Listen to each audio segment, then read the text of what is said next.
ஆண்டவனோட அருளோட subscriber உங்களோட ஆதரவில் இன்றைக்கி நாங்கள் 50வது வீடியோ போஸ்ட் பண்ணுறோம்.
ஹாய் ஃப்ரெண்ட்ஸ், எல்லாருக்கும் வணக்கம். Welcome to Arusuvai Asathal. நவராத்திரி ஸ்பெஷலாக ஸ்வீட் சாதம் சுண்டல் அப்படின்னு 3 விதமாக ரெசிபி செஞ்சு 9 நாளைக்கும் 9 வீடியோ உங்களுக்காக நாங்கள் ப்ரெசென்ட் பண்ண போகிறோம்.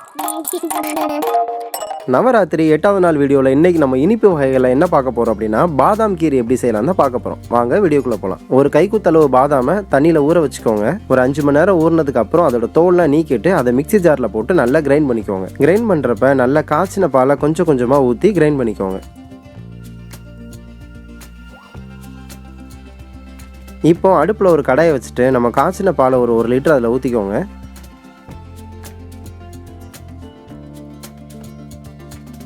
பால் நல்ல சுண்ட காயிற அளவுக்கு நல்லாவே இதை கொதிக்க விடுங்க. அப்பப்போ கிண்டி விட்டுக்கோங்க, இல்லைன்னா அடி பிடிச்சிடும்.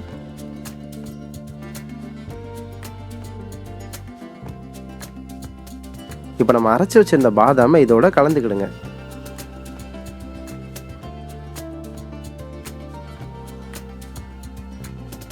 நல்லா கிண்டி விடுங்க.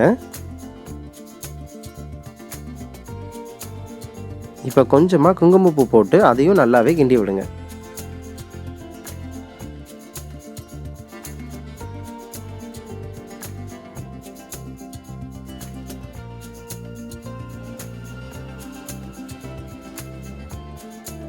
கடாயை சுற்றி இருக்கிற அந்த ரபடி எல்லாத்தையும் எடுத்து உள்ளே நீங்கள் போட்டுக்கலாம். இது கூடுதல் சுவையை நம்ம கொடுக்கும். இனிப்புக்கு தகுந்த மாதிரி கொஞ்சம் கண்டென்ஸ் மில்க் இதில் ஊற்றிக்கலாம். இதையும் நல்லா கிளறி விடுங்க.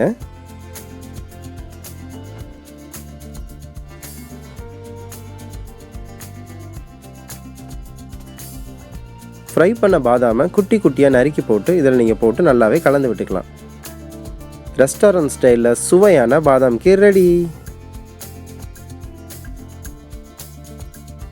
நவராத்திரி ஸ்பெஷலாக அதை நம்ம பண்ணதுனால இதை நம்ம சாமிக்கு படைச்சிடலாம்.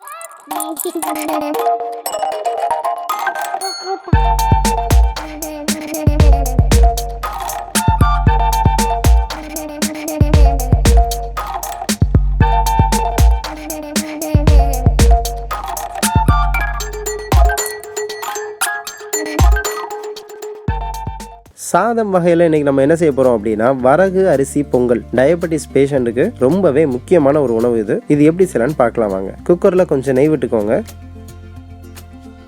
கொஞ்சம் ஜீரகம், கொஞ்சம் இடித்த மிளகு, குட்டி குட்டியாக நறுக்கின இஞ்சி, 2-3 பச்சை மிளகாய், கொஞ்சம் கருவேப்பிலை, இது எல்லாத்தையும் போட்டு நல்லாவே கிளறி விடுங்க. 1 உலக்கு அரிசிக்கு 3 உலக்கு தண்ணி இதில் ஊற்றிக்கோங்க.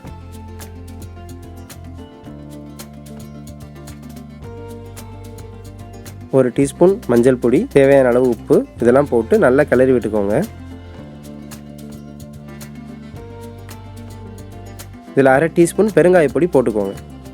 தண்ணி நல்லா கொதி வந்ததும் கழுவி அலசி வச்சுருந்த வரகு அரிசி இதில் போட்டுக்கலாம்.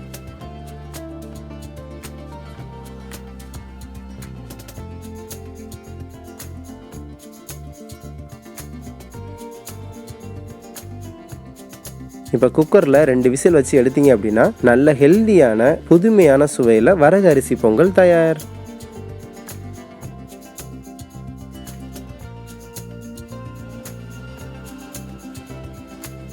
ஒரு சின்ன ஃப்ரை பேன் எடுத்துக்கோங்க. அதில் நெய் ஊற்றி கொஞ்சமாக கேஷ்யூ நட் போட்டு கொஞ்சம் ஃப்ரை பண்ணி பொங்கலில் சேர்த்துடுங்க.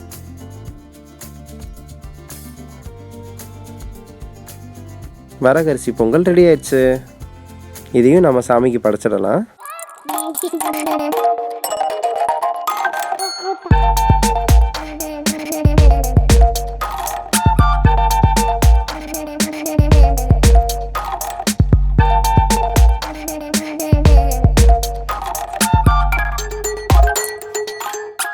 சுண்டல் வகையில் இன்றைக்கி நம்ம என்ன பார்க்க போகிறோம் அப்படின்னா பாசிப்பயிறு சுண்டல் எப்படி செய்யலாம்னு தான் பார்க்க போகிறோம். அடுப்பில் ஒரு ஃப்ரை பேன் வச்சு பாசிப்பயிறு அதில் போட்டு நல்லாவே வறுத்து விட்டுக்கோங்க.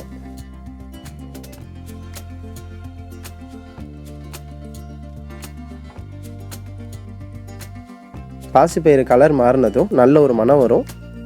இப்போது அதை குக்கரில் போட்டு தண்ணி ஊற்றி ஒரு 2 விசில் வச்சு எடுத்துடுங்க.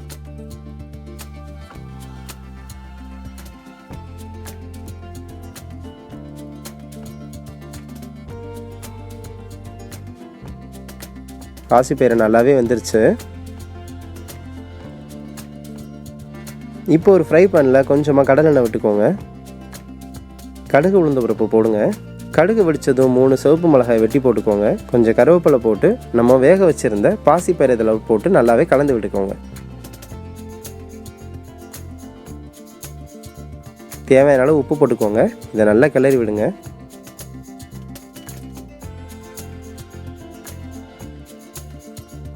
ஒரு கப் துருவன தேங்காய் இதில் போட்டு நல்லா கிளறி விட்டுக்கோங்க.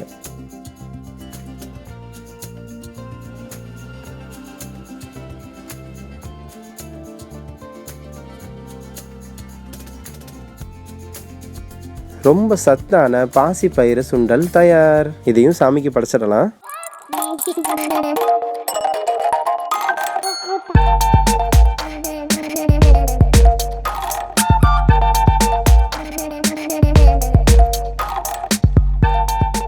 நவராத்திரி 8வது நாள் வீடியோவில் இன்றைக்கி நம்ம என்னென்ன பார்த்தோம் அப்படின்னா பாதாம் கீர், வரகு அரிசி பொங்கல், பாசிப்பயிறு சுண்டல். இது எல்லாமே ரொம்ப ஹெல்த்தியானதாகவும் ரொம்ப ஈஸியாக செய்யக்கூடியதாகவும் இருக்கும். கண்டிப்பாக ட்ரை பண்ணுங்கள், நவராத்திரியை கொண்டாடுங்க. இந்த வீடியோ உங்களுக்கு பிடிச்சிருக்குன்னு நம்புகிறோம். இந்த வீடியோ உங்களுக்கு பிடிச்சிருந்தா லைக் பண்ணுங்கள், கமெண்ட் பண்ணுங்கள், மறக்காம உங்கள் ஃப்ரெண்ட்ஸ் எல்லாத்துக்கும் ஷேர் பண்ணுங்கள். நம்ம சேனலை சப்ஸ்கிரைப் பண்ணுங்கள். Thank you so much. பாய்.